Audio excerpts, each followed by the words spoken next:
Hello, everyone. My name is Bella Smiley, a senior at Northwood University studying data analytics with a minor in management and economics. Today, I am joined with Mr. Ken Schoolland, all the way from Hawaii, and my co-host, Isaac Fernandez. Hey everyone, my name is Isaac Fernandez. I am a senior this year at Northwood University. I'm studying finance with a minor in economics as well. Awesome. And today we have, all the way from Hawaii, we have Mr. Ken Schoolland. He is the Associate Professor of Economics Emeritus at Hawaii Pacific University. He has also worked as an international economist for the United States International Trade Commission and the United States Department of Commerce. So welcome, Mr. Schoolland. We are very happy to have you. Yes, yes. Thank you very much. It's a pleasure to see you two again. Yeah. Oh, wonderful. Yeah. Yes, I really enjoyed your talk a few weeks ago at Northwood. I think it was very beneficial for students to hear. So thank you. Yeah. Yes, thank you for coming. Another thing I really liked is the week before you came, your wife was speaking to her class as well, right? That's right. That's right. She's from China. Grew up in China during the worst of times, the Cultural Revolution and the Great Leap Yeah. Forward, where probably 50 to 70 million people perished in the Wow. famines and all. And so, yeah, she was able to give a nice presentation in your Freedom Seminars about China, where it's been and what's going on right now. Yeah. Yeah. Yeah. Well, thank you guys for coming. We really did appreciate it. Yeah, absolutely. And thanks for jumping on this podcast with us today. So I kind of wanted to get started with our first question. When someone says free enterprise, what are they referring to? What do they mean? And what do you think is the most misunderstood aspect about it? That's a really good point. A lot of times when people talk free enterprise or capitalism, they think just, oh, business people out for money, grubbing, profit-seeking Scrooges. But really, I think that free enterprise is just voluntary behavior between consenting adults in the world of economics, trying to get along and improve their lives. And each person pursuing their own interests, as Adam Smith characterized the invisible hand, tend to serve the common purpose. You produce goods and services, you trade because other people have done different things than you have done, and you trade to make your lives better off. And so Hmm. long as it's all voluntary, both sides win, or they wouldn't do it. That's why they trade. And we trade on services, we trade on goods, we trade on ideas. So many things are improving in a free world, and that's what I emphasize when I talk about free enterprise, just the free side. And of course, so often in society, people are um, they mix it together with all of the interventions in the market that aren't free, aren't voluntary, Hmm. and that's where things become messy and I think unproductive. Hmm.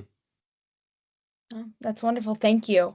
Yeah. And as well as being a professor and an economist, you are also a author as well. You have written The Adventures of Jonathan Gullible, a free market odyssey. Um, Yes. I just happen to have yes. hundreds of copies of this. Yeah, I'm really pleased to say that the book is now published in 58 languages. Wow. And it's the reason I did it was because I thought that it was necessary to make economics fun. Often when I'd go to a party or some gathering and so on, I say, "What do you do?" And I say, "Well, I teach economics." And they say, "Oh, it was the worst experience of my life. I hated that economics class." And I thought that's tragic because it's so fundamental to all of our life and so on. So why Hmm. shouldn't it be fun?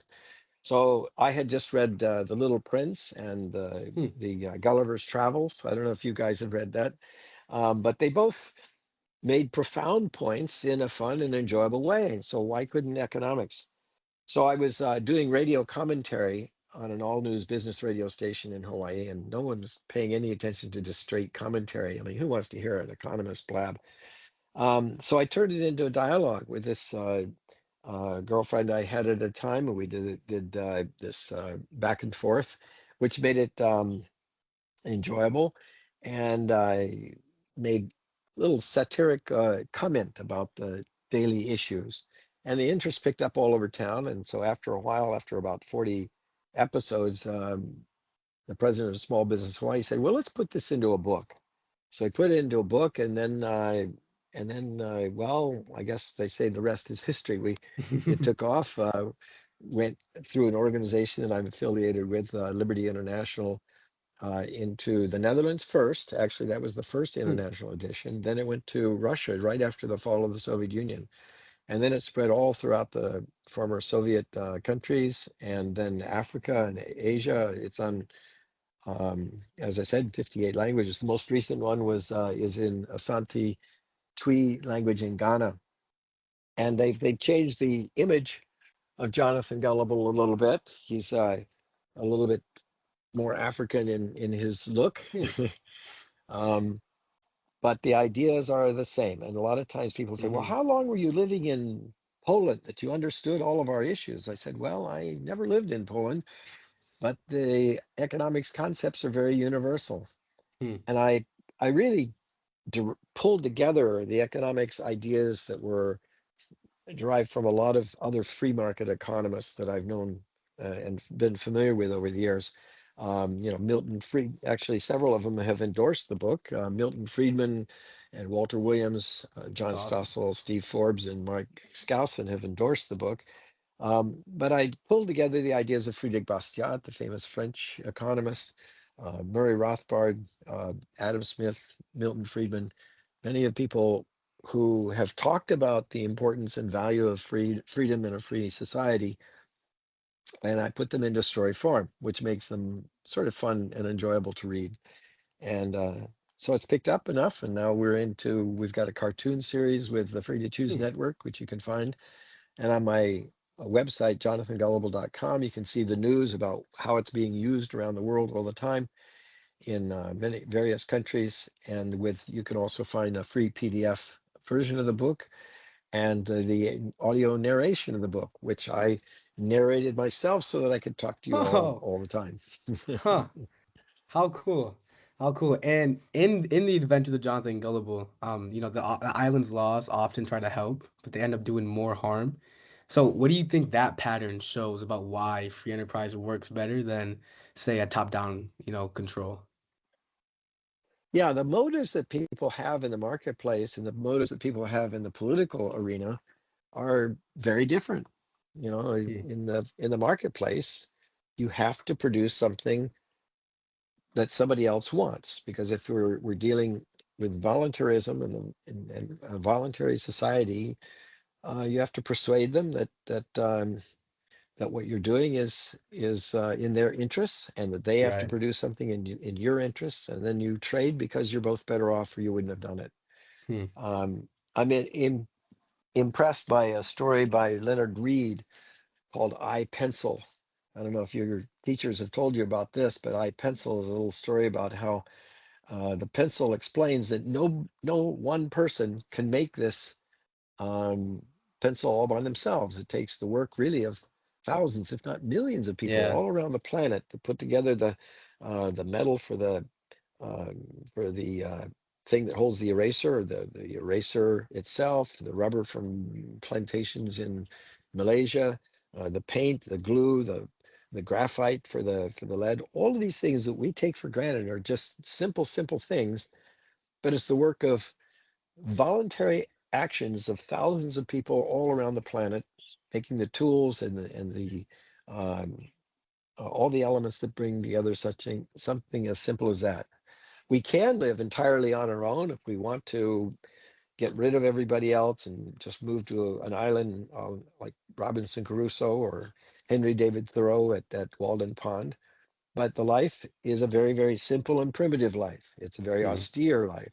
And most of us enjoy the abundance of life that we have around us, the Hmm. education, the medical care, the travel, the abundance of food, clothing, and shelter. All of these things we enjoy in abundance, and we get it because we cooperate freely in a voluntary society. Now, politicians have a very different motive. They often seek out political positions, not because they want to protect people, but because they want to control people. They want to manipulate them according to their will. And the Right. sad thing about it is that they have behind them the force of government. It's authorized legal force to do things that we would never do ourselves if we, I don't have the right to steal from you.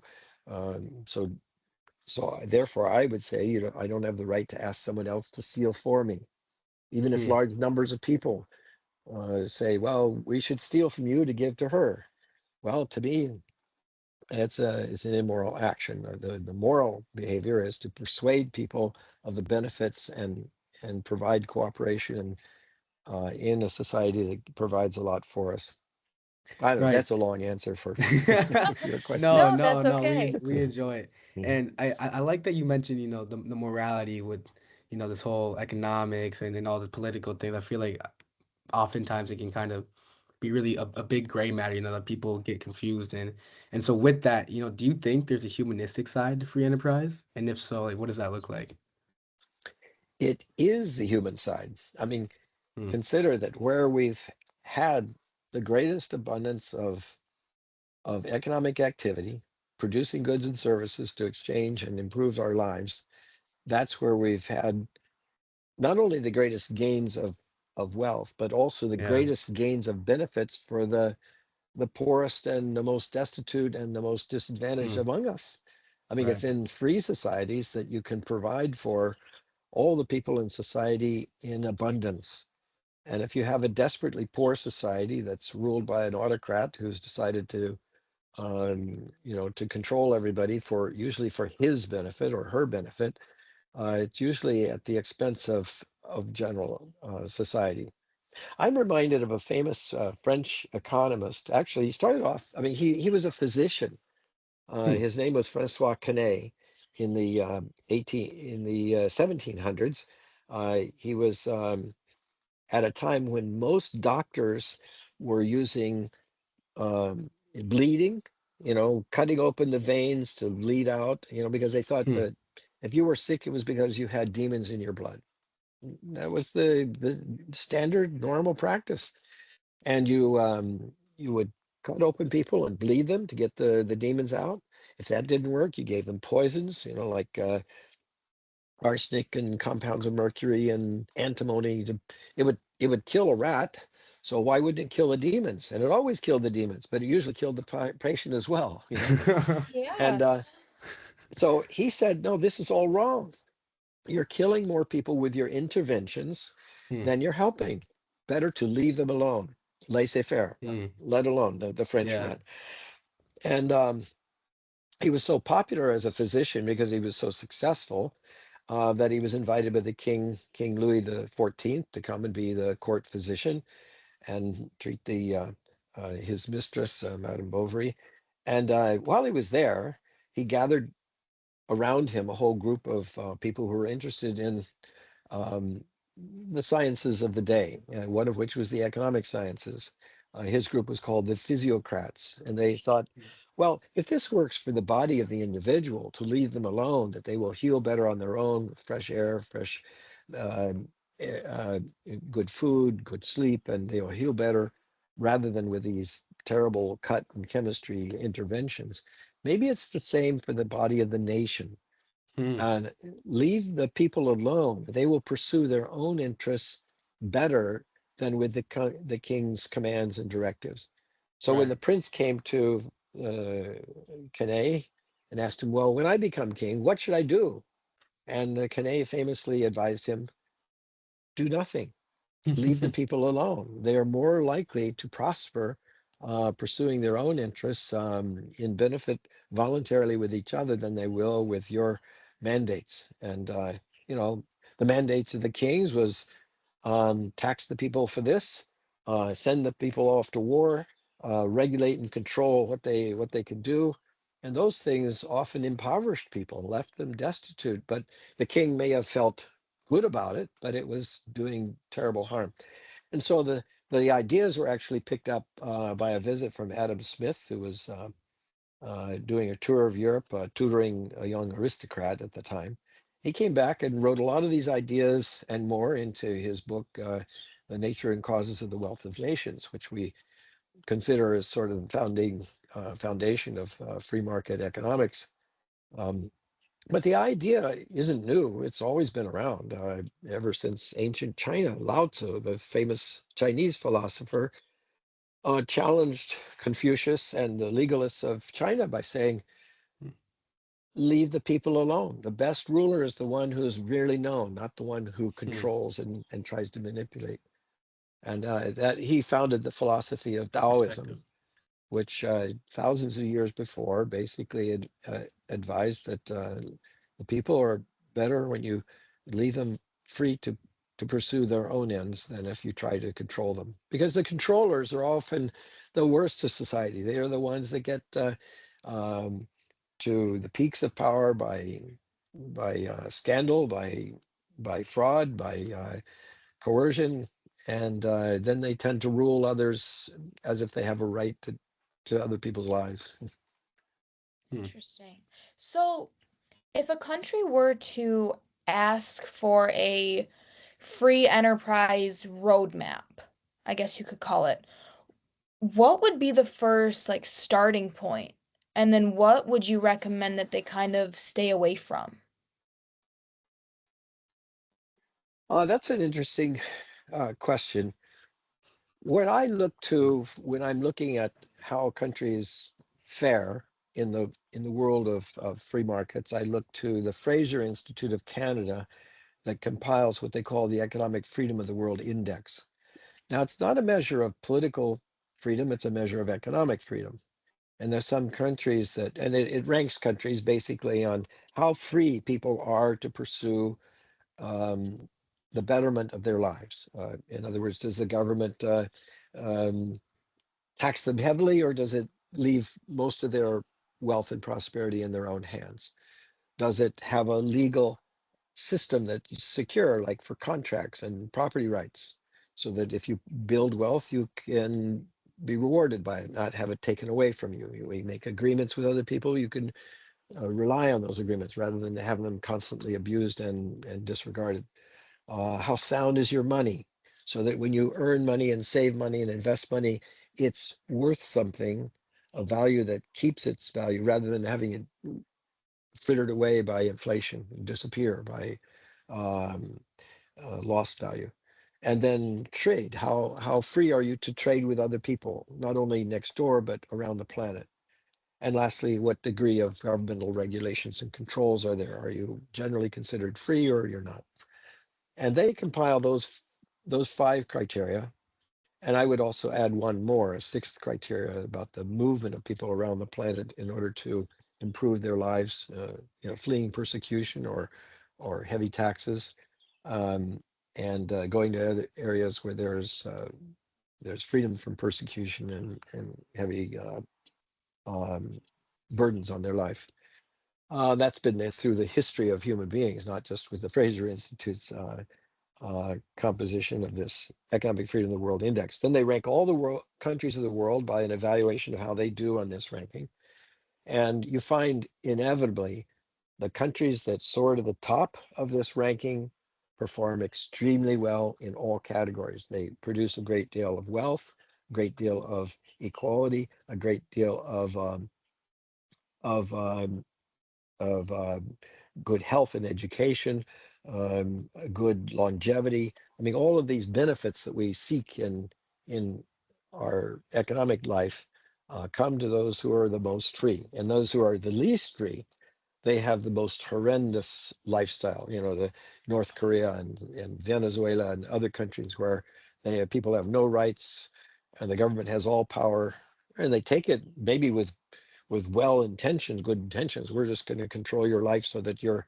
But it's always, I never really trust when they say it's good intentions. It's usually the people in power like to have the power over others, and so it's for their own benefit and just the enjoyment of control and power.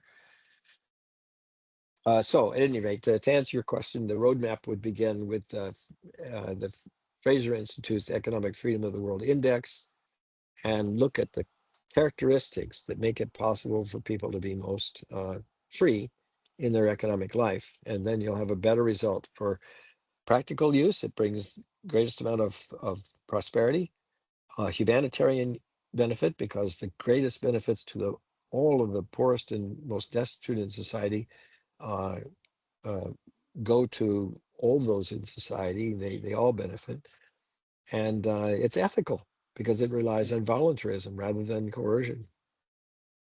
That's awesome. I like how it all kind of fits together to create one really big benefit Right. for everyone. So as those patterns kind of shift and societies can shift away from free enterprise at times, what patterns do you notice with that? Is there any indicators that arise as a nation starts to move away from the free enterprise market or shifting to? Are there any indicators that make that stand out? I'd say that probably uh, warfare Hmm. is the most damaging to the prosperity of countries, because warfare then redirects all of the voluntary efforts of cooperative society to try and improve their lives into destruction. And now it actually, by economic measures, if you're measuring wealth by just GDP, warfare and destruction often seem like an improvement in GDP. Oh, you're spending a lot of more money because that's what they measure with GDP. But if it's for the building of destructive devices and destroying lives around the planet and destroying productive capacity, it's making things much worse off.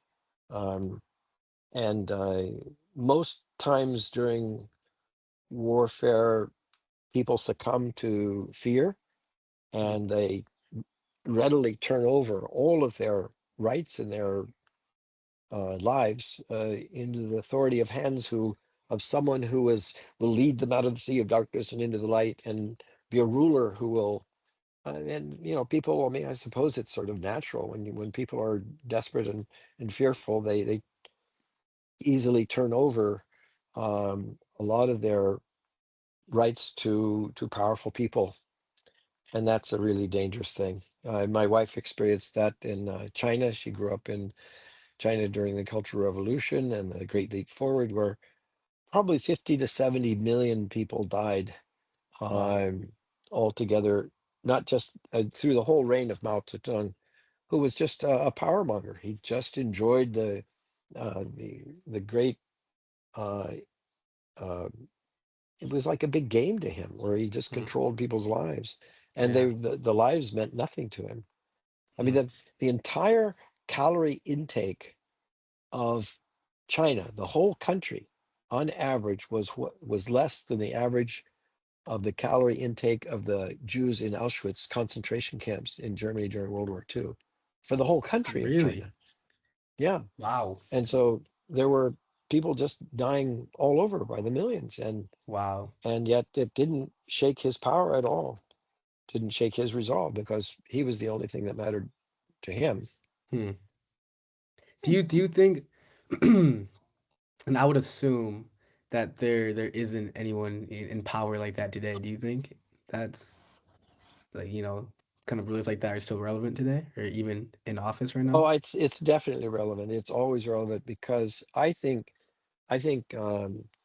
civilization is very fragile. Hmm. Um, I think that no one would have expected in 1913 that the world could have fallen into a world war in 1914. Hmm. And then it led to part one and part two. It was a continuous war that catapulted after in a cascade of tragedies: World War One, then the Cold War. I mean, World War Two, then the Cold War, and the subsequent wars. Even what we see in Ukraine and in Russia are still uh, following examples of how that's all related. Yeah, I'd say that society is very fragile. When I look back I studied history a lot, and I saw in the 1930s a rallying of people towards Hitler and towards Mussolini and towards Stalin, and just a blind fury of desire for this strongman to Hmm. take control and improve their lives, and yet they were the most deadly of all. Hmm. Um, yeah, it's warfare is probably the greatest thing to fear. But there's other things that lead to that. The things that I think pride and national pride is often a thing that gives um, rise to international conflict, because then it doesn't matter, what you're benefiting in trade with other countries or migration with other countries. You view them all as a threat, as a fearful thing, and so therefore you behave in a very threatening and hostile way. So these things, they can come up at any time. I don't think we're past it. For sure. For sure. I think that last part you mentioned is something that maybe even America is dealing with right now. But I digress. Kind of switching, I guess, shifting a little bit. So, Bella and I go to Northwood, we're paving our way to be the next economist of America. And so, I'm joking, but looking at Gen Z, what do you think right now we are doing right in terms of the markets, and what do you think maybe we're doing wrong as well? I love the fact that my daughter, who's she's 35 now. I mean, so she's older than you guys, but I mean, she sort of represents to me a younger generation that is so tech savvy. Mm, You know how to benefit by social media and how to take full advantage of it. And she's an internet nomad, meaning mm, her job is wherever she wants it to be. I mean, yeah. she was in Japan and Korea and China and Mexico and Chile and Panama, Wow. Edinburgh, Turkey, uh, even in Hawaii. She comes around to visit me. That's But she's awesome. doing her business all the time, and Yeah. her business is video production for social media uh, thought leaders, Mm, and she can do that anywhere. And her staff, the people who work for her and produce material for her, they're in every country all over the world. They're in Spain and Pakistan and Vietnam, and they just deal with them online. They have meetings like this. I mean, look at this. We're having a meeting like this. Just yeah. 30 years ago, I had to write a letter to my wife when we were courting, and she was lived in Japan for a while. I had to write her a letter and then wait a week for her to get it and for her to respond. If we wanted to call each other, that was $10 a minute for a phone call. Mm. Um, I mean, now we can have these little video conversations. I can meet up with my daughter. Actually, my daughter and I have a date a couple times a week. We sit down and we watch these episodes of some Korean soap opera, and we chat with each other. I mean, this stuff is possible now, and it's your generation that's taking full advantage of it. Right. Everybody says that I'm a dinosaur because I'm still on Facebook. Well, what's Facebook? No, no, you got to be on these other things. And so your generation is really tapping into all of that and making the best of it. I don't view that as a negative. I mean, there's some the older generation looks a lot of times at things that are different as negative, when in fact it's nothing different than the things that they grew up with. It's just that we're not as adjustable to change as you guys are. You kind of touched on your daughter owning her own business and being an entrepreneur. Is Does being an entrepreneur kind of change an individual's mindset on free enterprise by owning their own business? Absolutely. You talk to anybody who started their own business, Yeah. and they'll tell you that their attitude changed suddenly when they've got their own business going, or even trying to start their own business. Um, there's this mindset, I think, beforehand for people who are not entrepreneurs, to think that the government is there to protect them, and it's out there doing regulations on people who um, are pursuing their own ends, not and they have this perception that the government is really has their interests at heart. But once they get into entrepreneurship and realize how hard it is facing all these Yeah. obstacles of regulations and controls and taxes, then they realize that, wait a minute, these things, worked for the benefit of the people, except those in power. People in power are the ones who get the lobbying and the contributions and the favoritism of their special interest groups to do their bidding, and they give a rationalization to it. Oh, we're doing this for the farmers, we're doing this for the people, when in fact they're doing it for themselves. I can't help but think of all the times I've been disappointed by politicians who, once they got elected, behaved in a completely different manner than what they were preaching. I often ask students in my classes, do you trust the campaign promises of politicians? Almost universally, they say, well, no, we know they say one thing during the election, they do something entirely afterwards. Well, you don't expect that in the marketplace. In the marketplace, you say, well, if this guy commits fraud or cheats me, I don't do business with him again. You don't have that choice with politicians. You're locked into 2 or 4 or 6 years with the politician, and you have no choice about it. So, and politicians know that. They often the ones who are. This is another question I ask: who is more likely to win an election? A dishonest politician who lies and cheats, or an honest politician who never lie, never cheat, never take a campaign contribution for a special favor? Well, people overwhelmingly say the one who's more likely to get elected is the one that you have the least that has the least personal integrity, because they have all the advantages in campaigning. They can say whatever they want and they don't have to deliver. Um, and uh, and so I think that the worst tend to succeed in politics and the political arena, and then they are the ones that have the powers of coercion over everybody else in society. I mean, one of the most insidious forms and I make a point of this in the book too, that one of the most insidious forms of taxation is one that's invisible to most people. They print money and cause inflation, but the inflation, people don't really know, well, what's the source of that? It's because the shoemaker raised his shoe price. It's because the laborer asked for a higher wage. They weren't the cause of the inflation. It's the money printers. If you do it by yourself, you get thrown in jail as a counterfeiter because you're robbing from everybody. But if the government does it, it's called monetary policy, and they do it on a big scale, and it diminishes everybody's wages, savings, and pensions.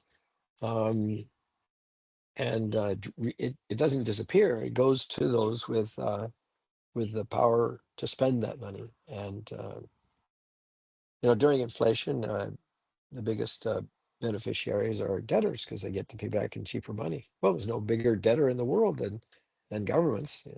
They print up money that makes their debt easier to pay off.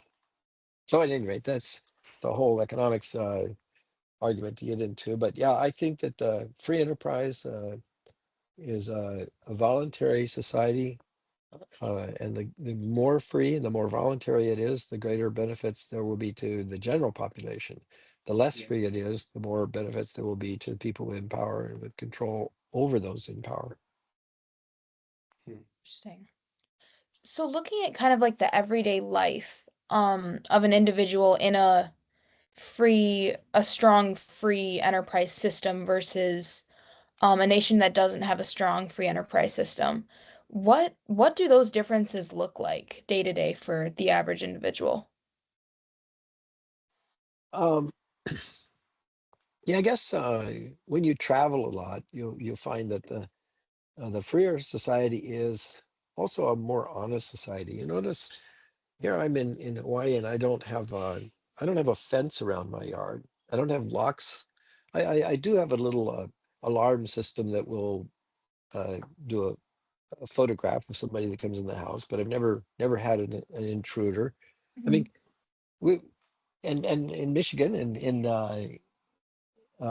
Midland, where I've visited just a couple of weeks ago, you're like that too. I mean, you've got, there's no great walls around, but you go to another country when you're traveling, and you'll find that you go to almost any country in the third world where there's a lot of repression.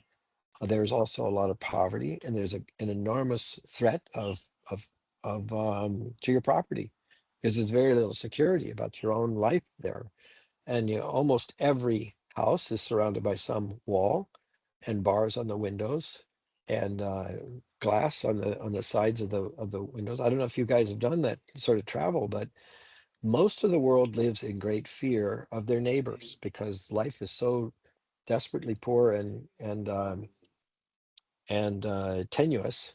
And even the government, you can expect that the government's going to come knocking on your door at any time and say, sorry, we're taking your house, or we're going to arrest you and send you off to jail. Lots and lots of places like that. So the difference between a free society and a controlled and society is so obvious in just daily life. You can decide to become a business person, and like in Hong Kong, which was ranking high on the Economic Freedom of the World Index until the recent takeover by China, and you could start a business by just a simple one little registration form in 5 minutes at the business registration office. You go to New York and it's very complicated. Go to India and it's years and bribes and all kinds of obstacles just to running a pedicab if you wanted to. And that's why so many people remain in poverty and so many people become extremely privileged in society, is that they have government on their side, eliminating their competition and rewarding them because of the favors that government officials have to sell. Great power is always open for sale. Yeah. Yeah, I hope I didn't scare you from getting into business, but if you do No, no, business, no, I'm no, sure not you'll at be all. better off in Midland, Michigan than a lot of countries in the world. Yeah. That Hmm. is true. Well, I think I am all out of questions. Isaac, is there any more that you have? I do not have any as well. Well, thank you so much, Mr. Schoolland, for your time. Your insights have been so incredibly valuable to us here at Northwood, and we appreciate you taking the time out of your day in beautiful sunny Hawaii to talk to us Yeah, today. yeah, yeah. Oh So, man, yeah, oh, look at I'm this. Look jealous. at this. Oh my goodness. But Yeah. we Well, appreciate I it want so to urge much. you, read your book, Jonathan Gullible. If you want to, uh, send me a little review of it and your photo, and I'll post it on the jonathangullible.com website Oh, and Hey. awesome. in I would in love the news to. section. I know So I got please my do. copy in the mail a few days ago, so I'm excited. Great, great. Awesome. Well, thank you so much. It has been Thank you so much. Mr. such a And come Schoolland, and we pleasure. visit me. appreciate the time. I'd Thank love you. to Oh, host you out here yes. in Hawaii. Okay. Oh, that'd be Oh, Especially during the wonderful. winter when you get a Yes, yeah. real please. heavy snowfall. You know, Please. we won't say no to that. So Okay. Okay. Great. no, Great. no. But Mr. Schoolland, thank you for your time. Really, we really do appreciate it. Once again, all the insight that you've given us, it's refreshing to hear, perspective as wise and as knowledgeable as yours. So we appreciate it. Well, it's been a real delight for me. Thank you. I'm so glad to meet both of you, Bella and Isaac. I look forward to seeing you again sometime. Yes, Yes, sir. absolutely. We hope to see you back in Midland very soon. Aloha. Aloha. Aloha. Bye bye.